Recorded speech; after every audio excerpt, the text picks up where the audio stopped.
Hey, what's up guys, it's Bakes here with another one of my random horror reviews. Today's movie is one that I was actually really excited to give a rewatch to because I had so much fun with this movie when it came out, but I haven't watched it since. I don't think a lot of people really went to check it out.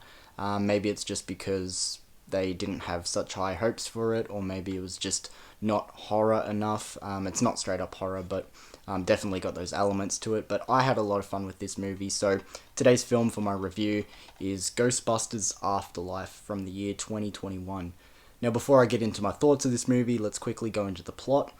So a family of three, a single mum, brother, and younger sister, move out to this small rural town, which is pretty much set up in farmland. It's got the typical small town sort of feel to it. There's not much really going on there.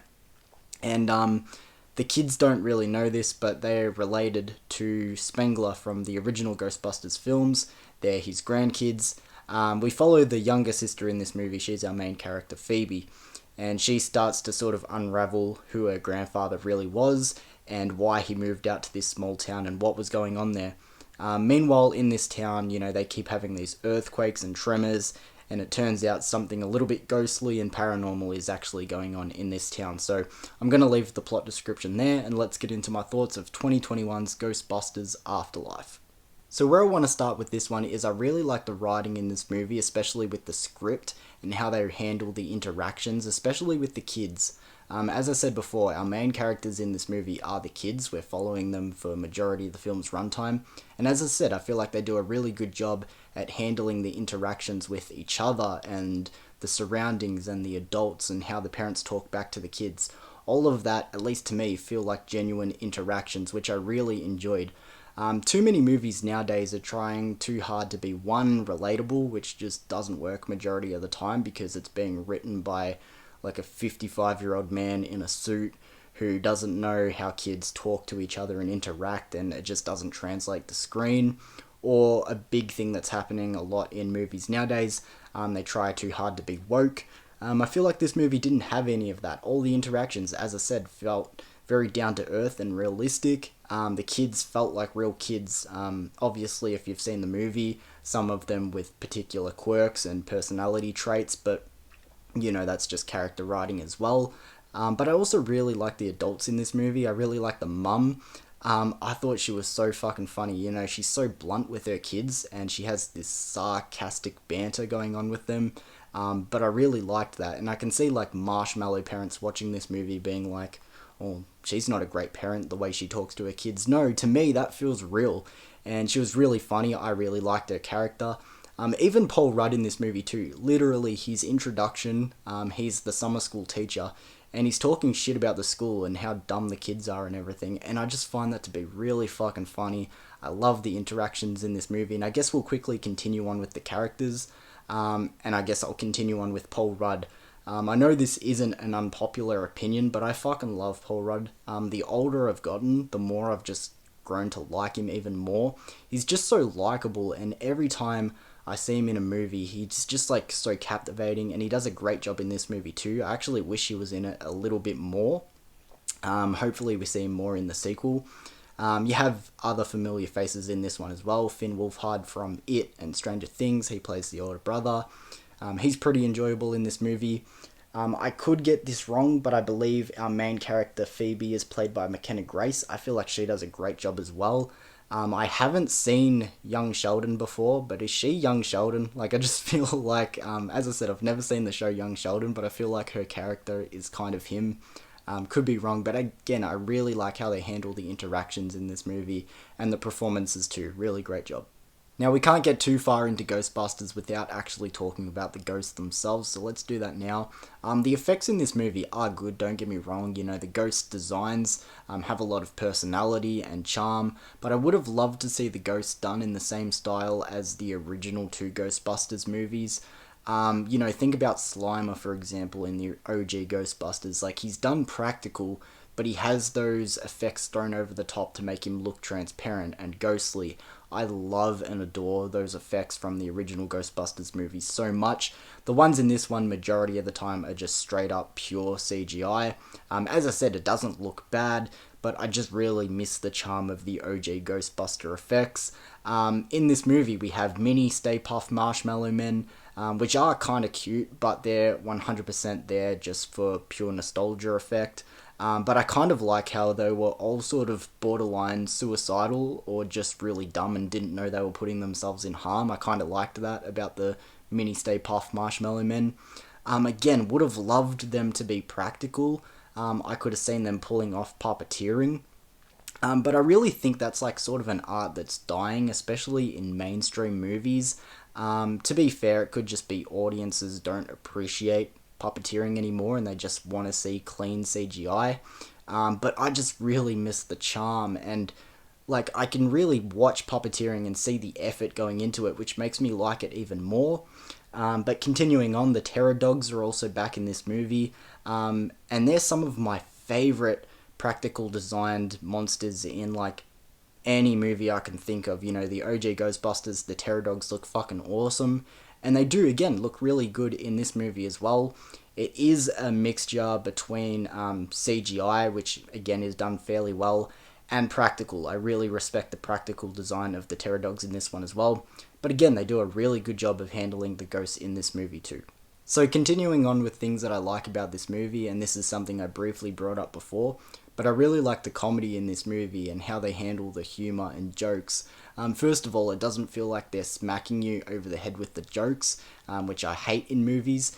This is going to sound weird, but it's almost like the film is just effortlessly funny, like it's almost trying not to be overly funny. It feels like the jokes are just so smoothly written into the script that, like, you know, they don't make a big deal of, oh, we made a joke then, you know, it just is kind of funny. The best joke in this movie, I am going to spoil it. It's just this joke that's always been in my mind. The first time I watched this movie, I watched it with my dad and we both started pissing ourselves. Finn Wolfhard's character, he has this crush on this girl and she asks him, oh, how old are you? And he says, oh, I'm 17. Later in the movie, she finds out that he's actually 15 and he goes, oh, no, it's okay, I'll be 16 in February. And she goes, it's June. And fuck, it's so fucking funny. And I still remember the first time I saw this movie, I pissed myself. And then rewatching it this time, I swear to God, it's the fucking best joke in this movie. It's so fucking funny. Now, I kind of remember when this movie was coming out, hearing a lot of people say, and I'm kind of hearing it again now that this movie's getting a sequel at the start of next year, I believe. But hearing a lot of people say, oh, I'm not going to check out Ghostbusters Afterlife because it's purely going to be nostalgia baiting and the movie's just going to be full of callbacks saying like, oh, how good was the original Ghostbusters, and it's just going to be that the whole way through. To me, the nostalgia and callbacks in this movie I didn't find to be too overbearing. To be completely honest, it wasn't anything that distracted me too much at all. As I mentioned before, the only thing that I can really put down to pure nostalgia baiting was the mini Stay Puft Marshmallow Men. They really didn't need to be there. It just kind of felt like, oh, we had the big one in the OJ movie, now we have little ones, and didn't feel necessary. Spoiler alert, but the OG cast return in this movie and reprise their roles, and I can see how people would call that nostalgia baiting. I can see that clear as day. But I do feel like it works, especially for the story and what they're trying to do. And at least the characters of the OG cast, you know, feel like the characters from the OG films. You know, they all talk and act the same and have their mannerisms. So to me, that didn't feel too out of place. I also heard a lot of people saying, oh, the scene where the Ecto-1, you know, the car comes back out and, you know, Finn Wolfhard's character's doing drifts in the field, like that's pure nostalgia baiting. My nostalgia for the Ecto-1 didn't ramp up until they did that scene where they finally flicked on the sirens. I was like, okay, that's fucking cool. But again, to me, I felt like the nostalgia baiting in this movie wasn't too overbearing. I didn't really, you know, get too distracted by it at all. Wasn't a big issue for me, really. So as you've probably picked up from this review, I think this movie is so much fun. You know, as I said, a lot of people are going to call it nostalgia baiting. To me, it's really not that. As I said, you know, the only things I can really put down to that is the Stay Puft Marshmallow Men. Maybe, you know, the OG cast returning somewhat. As I said, at least they carry on like their same characters. You know, Bill Murray is still fucking flirting with the ghosts. that was just, you know, his thing, I guess, in the Ghostbusters films. Again, I really love the way that they portray ghosts in these movies. Like, you have the typical haunting ghosts, you know, that you see in, you know, typical haunted house movies. And then you have, like, creatures and monsters and, like, giant bats and skeletons and zombies. You have, like, this godlike hierarchy of these beings, you know, gatekeepers and keymasters, and then these dogs that are set up with villains with unique powers. Like, I really like how they handle the ghosts in these Ghostbuster films. Even like when they get possessed and then they strip down to like their gold attire, I really fucking love that. As I said, I have so much fun with this movie. A lot of people are going to be saying, like, how are you even comparing, you know, the OJ films with this one, and, you know, saying nostalgia. Nostalgia doesn't mean, you know, you grew up in the 80s watching those movies. I grew up in the early 2000s watching Ghostbusters 1 and 2. I have nostalgia for those movies, so don't come at me because of my age.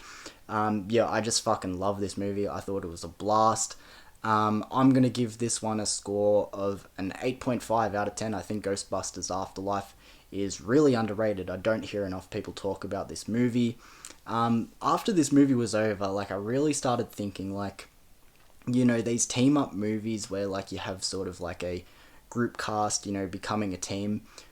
I don't think we're ever going to see a movie again where a team is put together of middle-aged white men. You know, whenever a team up movie like this is going to happen again, it's going to be young kids or teenagers, and it's going to be either fully female led or, you know, mixed sexes like it is in this one. I know I'm not really trying to make a point by saying that. I just really had that come to my mind, and I'm like, yeah, we're probably never going to see that again.